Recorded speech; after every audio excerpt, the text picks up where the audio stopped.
हबीब अख्तर साहब जी। ये जो मुजाहरा हुआ है जी, तो ये किस बात का इंडिकेशन दे रहा है, किस बात की इंडिकेशन है ये जो पत्रकारों को मुजाहरा करना पड़ा, सहाफ़ियों को मुजाहरा करना पड़ रहा है? बात क्या है कि हम लोग जर्नलिज्म में आए लोकतंत्र की रक्षा के लिए। हम किसी और पेशे में भी जा सकते थे। हमारा ये था कि सच क्या है, झूठ क्या है, सबको सबके सामने हम लाए। ये क्या है कि पार्लियामेंट के अंदर जो 70 साल से लागू है अखबार वालों का वहाँ जाना, प्रेस गैलरी बनी हुई है, प्रेस दीर्घा उसको कहते हैं, वो राज्यसभा में भी है, लोकसभा में भी है और देश की तमाम विधानसभाओं में है, यहाँ तक कि नगर निगमों में है। एंट्री पत्रकारों की जब प्रोसीडिंग होती है वो लोग वहाँ मौजूद होते हैं। मेरा सवाल ये है कि प्रधानमंत्री नरेंद्र मोदी और लोकसभा के अध्यक्ष क्या चाहते हैं, क्यों चाहते हैं, क्या छुपाना चाहते हैं? ऐसा क्या है? कुछ गड़बड़ है क्या? यानी उन गड़बड़ियों को, यानी अपनी मनमानी को वो छुपाना चाहते हैं। अरे वहाँ पे विपक्ष है, इंडिविजुअल मेंबर्स हैं पार्लियामेंट के जो जिनकी जिम्मेदारी है कि अपने एरिया की जनता की आवाज़ को उठाएं। दूरदर्शन वगैरह सरकारी चैनल तो वो जगह नहीं देते उनको।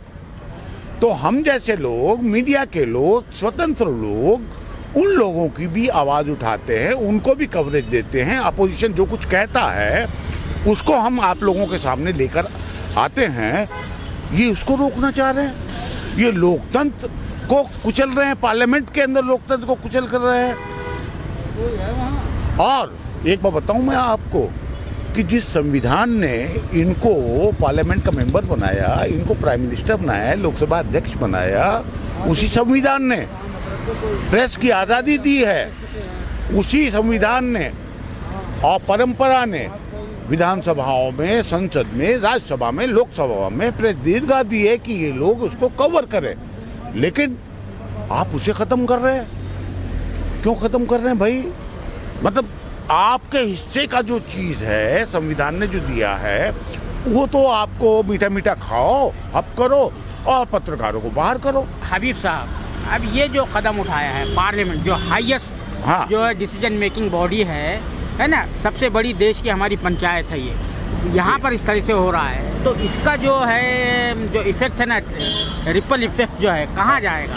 इसका इफेक्ट आपकी अभिव्यक्ति की आज़ादी तक जाएगा। यानी गांव-गांव तक, हर व्यक्ति तक ये पहुंचेगा इफेक्ट कि आप ये बोल सकते हैं, ये नहीं बोल सकते। अभी पार्लियामेंट के अंदर प्रतिबंध लगाया है, इनके पिछलग्गू सरकारें जहां पर हैं, विधानसभा अध्यक्ष जहां पर हैं, वो फौरन से लागू कर देंगे, सारे पत्रकारों को रोक देंगे, पत्रकारों को जो सुविधाएं हैं उसे ये रोक देंगे, नगर पालिकाओं तक चले जाएंगे, ये म्यूनिसिपल कॉरपोरेशन तक चले जाएंगे, जिला परिषद में चले जाएंगे और पंचायतों तक की कवरेज पे ये रोक लगा देंगे। सर ऐसा क्यों हो रहा है? आपको क्या लगता है ऐसा क्यों हो रहा है? ये तानाशाही है, ये तानाशाही है। ये अपने मनमर्जी की सारा काम करना चाहते हैं। ये धर्म के ठेकेदार भी बन गए हैं और इन्हें पता नहीं कितने धर्म, कितनी संस्कृति, कितनी भाषाएं इस देश के अंदर हैं। सबकी अलग अलग अपनी अपनी महत्वाकांक्षाएं हैं और लोग स्वतंत्र रूप से इस देश में जीना चाहते हैं। ये धर्म का गुलाम बनाकर, अपना गुलाम बनाकर इस देश को चलाना चाहते हैं। प्रेस जो चुनौती देती है, जनता तक सारी बात को पहुंचाती है, इनकी गड़बड़ियों को उजागर करती है।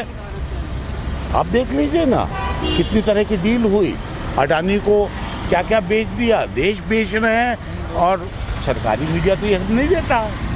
ये हम, आप और दूसरे लोग इस सबको देते हैं। जनता को ये पता लगता है कि ये कितने चोर हैं, बदमाश हैं। हाँ, तो इसलिए ये इसे रोकना चाहते हैं कि ये ना आए। हमारे साथ मशहूर सहाफ़ी सतीश जैकब साहब हैं जो BBC से वाबस्ता रहे हैं। उनके पास पार्लियामेंट का LND कार्ड है, यानी मुमताज़ सहाफ़ियों को जो कार्ड दिया जाता है वो उनके पास कार्ड मौजूद है, लेकिन उसके बावजूद उन्हें पार्लियामेंट में दाखिल होने की इजाज़त नहीं दी गई है। उसी हवाले से हम उनसे बात करते हैं। सतीश जैकब साहब, बताइए कि आप पार्लियामेंट गए थे, आपके पास LND कार्ड भी है, उसके बावजूद भी आपको दाखिल नहीं होने दिया गया, क्या वजह क्या रही? किसी ने मुझे कोई वजह नहीं बताई कि मैं क्यों नहीं अंदर जा सकता, जबकि मेरे पास कार्ड था। और जो बेचारा वहाँ रिसेप्शन पे बैठा था वो तो एक गरीब क्लार्क था, उसके बाद वो तो बहुत बड़ा अफसर नहीं था, तो वो मुझे क्या जवाब देता। बस वो ये कह रहा था साहब हमारे को इजाज़त नहीं है, हम किसी भी जर्नलिस्ट को अंदर नहीं जाने दे रहे। तो मैं वहाँ आधे घंटे खड़ा था, उसके बाद घर चला आया। किसी ने मुझे नहीं बताया मैं क्यों नहीं जा सकता अंदर। आप सेंट्रल हॉल में जाना दाखिल होना चाह रहे थे या पार्लियामेंट में इंटर मैं देखिए पहले सेंट्रल हॉल की बात तो बाद में होती है जी। मैं तो पहले सत्र में देखने जा रहा था, राज्यसभा में जा रहा था कि वहाँ क्या हो रहा है। वहाँ भी नहीं जाने दिया हमें। सेंट्रल हॉल तो बहुत दूर की बात है। अच्छा, राज्यसभा गैलरी में भी नहीं जाने दिया आप? जी नहीं। अच्छा, तो ये आप इतने साल से जो है जर्नलिज्म से वाबस्ता है, इस वाक़े को किस नज़र से देखते हैं? क्या इंडिकेशन है इससे? इंडिकेशन सिर्फ इतना है कि सरकार को शायद पत्रकारों पर विश्वास नहीं, यकीन नहीं है, भरोसा नहीं है। और वो क्यों भरोसा नहीं है ये मेरी समझ में नहीं आ रहा। भाई भरोसा है, अगर आप डर रहे हो तो आपके दिल में कुछ चोर है, इसलिए तो डर रहे हो आप, वरना हम मामूली पत्रकार आपका क्या बिगाड़ेंगे ये बताइए आप।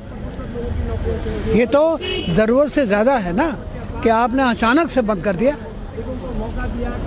आप समझ रहे हो? तो मगर ये जो है इस वक्त जो है हमारे पास जो मीडिया है ना वो पैरेलल जो है चल रहा है। एक प्रो गवर्नमेंट है, प्रो इस्टेब्लिश मीडिया है। मैं उस चीज़ में नहीं पढ़ना चाहता कौन भी उनके साथ चल रहा है, कौन अलग चल रहा है। हर पत्रकार को अपना काम करने की इजाज़त होनी चाहिए। मैं उस बहस में नहीं पढ़ना चाहता। आप समझे?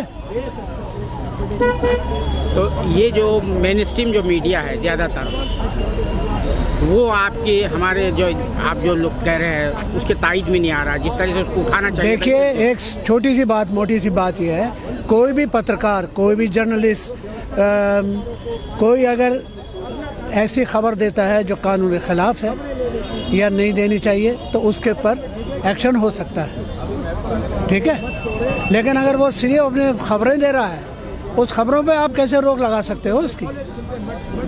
आप पहले से ही, मैंने अभी खबर दी नहीं है और आपने मुझ पर रोक लगा दी। अरे भाई पहले देख तो लो मैं क्या कहने जा रहा हूँ। आप समझ रहे हैं? अभी तो मैंने कुछ कहा ही नहीं है, आप मुझे अंदर ही नहीं जा रहे थे।